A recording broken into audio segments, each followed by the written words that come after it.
Teresa here with High Society Cane Corso. Hope y'all are all doing well and keeping healthy during these crazy times. Today I'm out here with Lycan and we're going to do a video about why the Cane Corso may not be the best breed for you.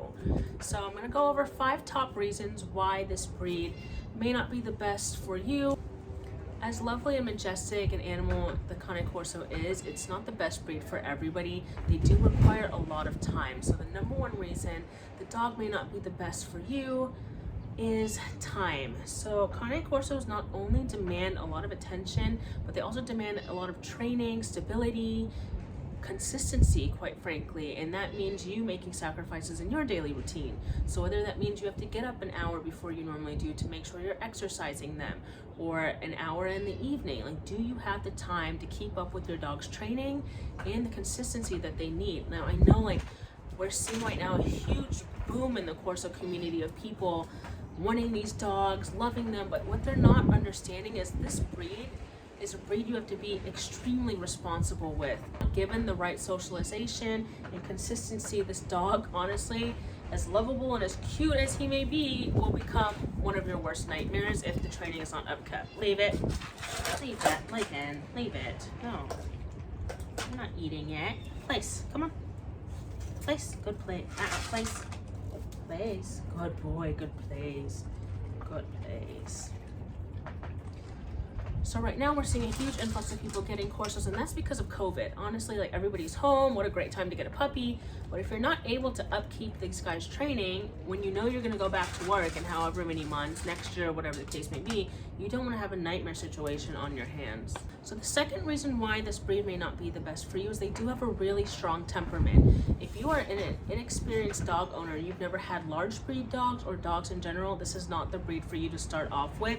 They can be extremely stubborn, and if you don't know the little small signs to look for, they will overtake your alpha role pretty easily, honestly. So for example, little things like you start letting the dog sleep in the bed with you, then all of a sudden they're like growling at you for position, you know, or they start becoming really defiant with commands. It's small things like that, or you're sitting on the couch and they're coming up and putting their head on you, and it's kind of like them honestly telling you, pet me, bitch, you know? So you don't want to allow those things to happen. You need to know what to look for. You need to maintain and be, honestly, just like Fenrir Canine says, a calm, consistent leader, which honestly is the truth of what you need. So you need to know what to look for with them as far as maintaining your alpha role with them and being consistent with them. And if you kind of don't know what to look for, the dog can kind of get out of control really easily. Another thing is, so as you've probably noticed, there are some slight differences between Cane Corsos, whether that be American or European. Now, Lycan here, and some of them have tighter faces than others. So Lycan has a pretty tight face, so he actually doesn't drool very much at all. Storm, now as she's gotten older, she is kind of getting a little bit jelly. So if you're somebody who hates dog drool, this is not the breed for you. I do wipe their mouths after they eat or after they drink. That's just to keep anything from like brewing over there and getting pimples. They'll get like dog acne basically. So if you're not somebody that really wants to clean up after your dogs all the time, then this breed is just not for you. And they do like fart a lot. So if you're like not wanting a gassy breed dog, and when I tell you the farts are bad, they're absolutely putrid smelling, but it's worth it to have this little guy in my life. So yes, good puppy. That's a good boy. Lycan is a good boy. Good boy. Number 4 would be make sure you have the money. So not only are these an expensive breed to acquire, you have to start thinking ahead of, what if I run into health problems? What if any type of vet bill happens? So what I'm seeing a lot of, and somebody actually contacted us and wanted us to, they had a GoFundMe account for them to be able to get a Cane Corso. If you are not financially sound, this is not the breed for you.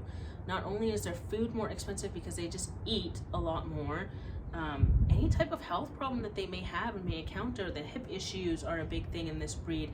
Make sure you're choosing a breeder that health tests their dogs.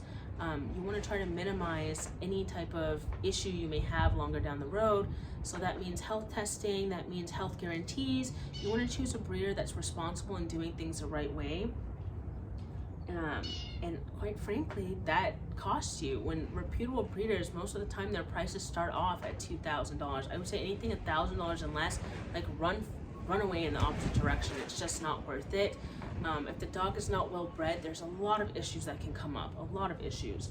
So really look at who you're choosing your dog from and be prepared to spend the money. This is an investment. This is an animal that's coming into your life that's going to spend a long time with you, and you want them to be healthy. You want to make sure that you're not stressed out by the purchase. You want to make sure that you're able to upkeep exactly what they need, and that's expensive, guys. My fifth reason why this breed is not the breed for you. So by nature, they are a guardian breed, which means they're not too fond of strangers. So if you're wanting a dog that like gets along with everybody, that you can kind of take and anywhere, and you will be able to take your Corso any and everywhere with, I would say, with extensive training and upkeeping their training, but they're just not really friendly. They're very aloof with strangers. They kind of just don't really like strangers. They'll be very loyal to you and your family, which honestly makes them the best guardian breed, but they do take a while to warm up to other people. So if you're wanting like a fluffy, cuddly puppy, like this is just not the breed for you. But anyways, guys, thanks for watching. Until next time, don't forget to subscribe and hit that notification bell.